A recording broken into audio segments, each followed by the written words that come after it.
Mr. Dohsis Halbert is the Speaker of the 18th Congress of the Federated States of Micronesia as elected on May 11, 2013. He becomes the fifth person seated for the speakership of the National Legislative Body. Halbert has been a member of the National Legislative Body since March 3, 1987, when he was elected as a two-year representative of the state of Pohnpei, Congressional District 1 to the 5th Congress of the Epicenter. Senator Halbert's unceasing commitment to public is among the senior-most members of the FSM Congress, well respected for his candid approach to issues of national interest and the often unwavering positions he takes on national issues. His resolute stance is against the backdrop of the colorful experience of public service that spanned all three branches, from the executive to the judicial to his current role in the National Legislative branch. Native of Pohnpei, Halbert was born on October 28, 1949. His education background is a testament to local resources. In 1971, he graduated from the Community College of Micronesia with an associate degree and set out to begin his long life quest to serve the public. In 1975, he was recruited by the College of Micronesia to serve as an administrative assistant, a role also maintained for the next 3 years. Senator Halbert entered the national arena on March 3, 1987, when he was elected as Pohnpei's State Congressional District 1 representative to the 5th FSM Congress, and has since then been re-elected as such. During the reorganization of the 6th FSM Congress, Halbert was seated as the floor leader of the national body, and in 1991, during the 7th Congress, Senator Halbert was seated as the Vice Speaker and maintained his seat in 2 consecutive Congress. He relinquished the role in the 9th FSM Congress and took up the role of Vice Chairman of the Committee on Ways and Means and maintained that role for throughout the 9th, 10th, and 11th Congress. Senator Halbert is married to former Martha L. Ney, and they have 6 children and many beautiful grandchildren. Ladies and gentlemen, please join me in welcoming Speaker Halbert.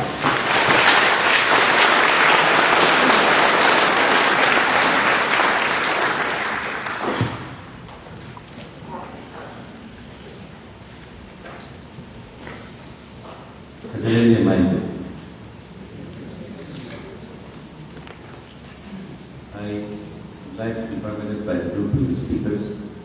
I join their salutations in welcoming and recognizing all the dignitaries who are here with us this afternoon.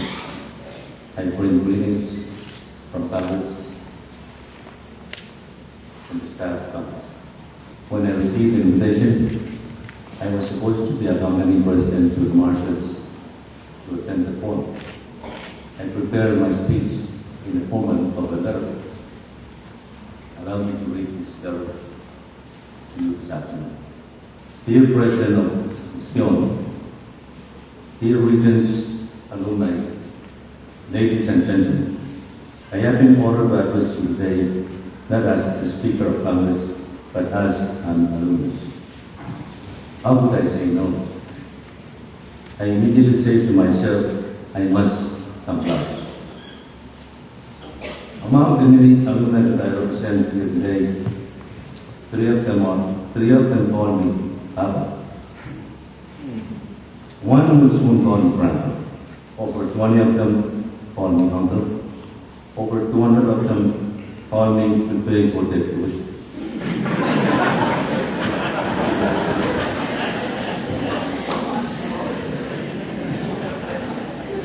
Over 200 of them call me old man. And since I am not here as speaker, that reminds me of the remark by Calvin Coolidge, in which he said, and I quote, I have never been hurt by something I did not say. End of quote. What do alumni take with them from a stay at school? Some knowledge, of course, a degree maybe. But that we really care about are the relations we make, the good memories, and most of all, the most important thing is the pride. We are proud to be part of an institution. I am proud. Because we are proud and wish to be. We wish that the institution prosper. We wish that our credentials and degrees get recognized and continue to be recognized. That is why the travels of Sion for the last 2 years, the probation and possible cost of accreditation were hard on us alumni. The thought of people looking down on our hard-earned credentials as unaccredited was extremely painful. That is why today is cause for celebration. It is Lazarus come from the dead. It is almost a form of history. We thought it was lost, and now it is found again. Our beloved Alma Mater is now fully accredited, but the job is not done yet. I, you, we, all of us need not to go to sleep.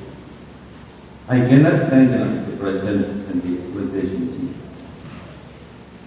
I cannot thank enough the President and the members of the Board of Regents. I cannot thank enough the President and every player of this very important task. You are our heroes. On behalf of all of the alumni, you are truly our heroes. Ladies and gentlemen, allow me to acknowledge with a great deal of thanks one more time to the college for being the only speaker during the most recent general meeting held in Hawaii to have received the only standing ovation.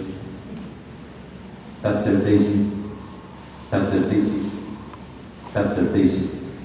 Thank you so much.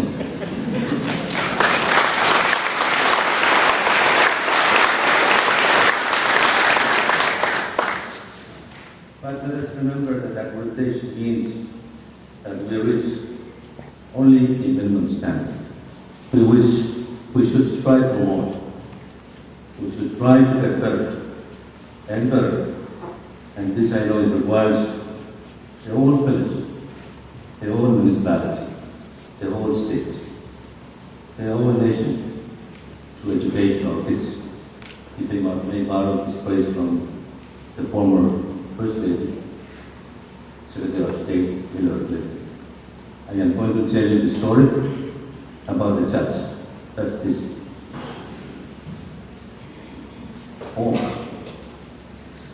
While traveling on a train, Justice Holmes has misplaced his ticket.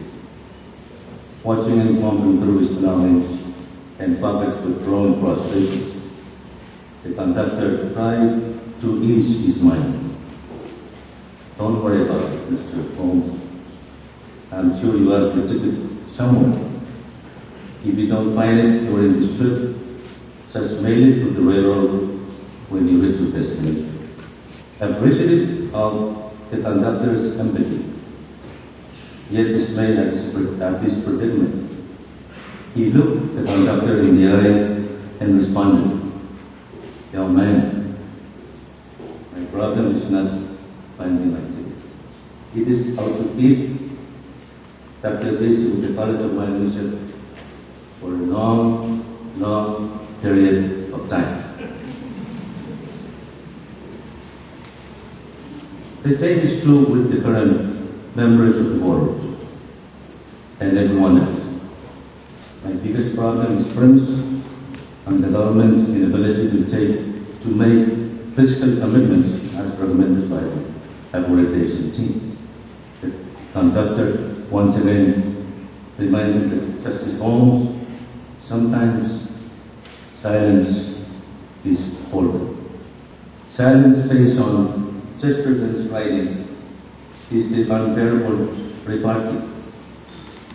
Uplifts a great sage put his finger on the value of silence when he admitted, I have often regretted my speech, but never my silence.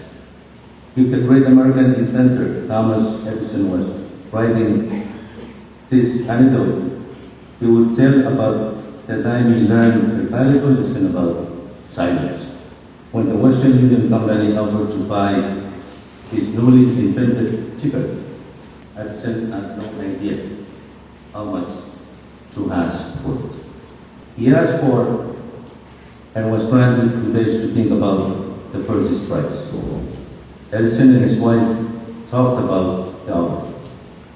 Although stunned by Mrs. Edison's suggestion to ask for $20,000, he hesitantly agreed and set out to meet with Western Union officials. What price have you decided, sir? The Western Union representative asked. When Edison attempted to tell him $20,000, the figure stuck to the roof of his mouth. He stood speechless. Impatient with the pending silence, the Western Union business person finally blurted, how about $100,000? Speech is great, but silence is greater. Edison's unintended silence reaped valuable products. Silence is golden.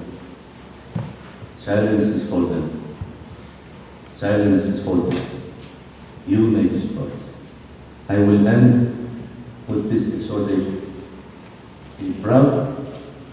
We the alumni need to be more proud. The college needs to be more proud. The nation needs to be more proud. But we must all remain vigilant to ensure we do not repeat ourselves. My final reminder to you all, ladies and gentlemen, an army of sheep led by a lion can defeat an army of lions led by a sheep. You have the lion with you on this campus. Ladies and gentlemen, thank you.